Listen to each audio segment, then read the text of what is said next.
ఇండ్ల నుండి ఇండ్లకి ఎన్ని మారుస్తావమ్మా? అవి రేపటి వరకు వస్తాయి. అమ్మ ఒకసారి రా. మా అత్తమ్మ నిన్న హెయిర్ కట్కి పోయింది, మా ఆయన తీసుకెళ్ళిండు. మరి ఇంత నేనైతే మంచిగా స్టైల్గా ఒక సైడ్ కొంచెం పెద్దగా, ఒక సైడ్ తక్కువ, ఒక సైడ్ ఇట్లా చేపిస్తుండే. శాస్త్రం చెప్పాలా? చెప్పు. ముసలిదానికి కుసుమగూడాలు అన్నట్టు షోకి ఎందుకే కరెక్ట్ చేయాలి కదా మొత్తము.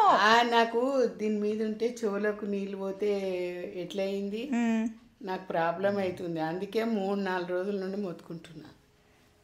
అందరేమో నువ్వు జుట్టు పెంచుకోమంటే నువ్వేమో పెంచుకో. వేసుకున్నాను రోజులే వేసుకున్నా. చెరిబెరి నిన్న ఫంక్షన్ అందరు హెయిర్ కలర్ వేసుకుర్రు, నాని ఒక్కతే హెయిర్ కలర్ వేసుకోవట్లే.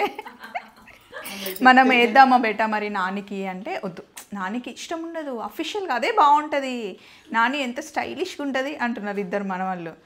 నువ్వు వేసుకోవచ్చుగా. ఏజ్ని బట్టి ఉండాలి. మేము రవ్వ కేసరి చేసాం చూడండి ఎంత బాగా. ఎట్లా ఎక్కిరిస్తుండ్రు, నన్ను కూడా గట్లనే ఎవరైనా ఎక్కిరిస్తారు.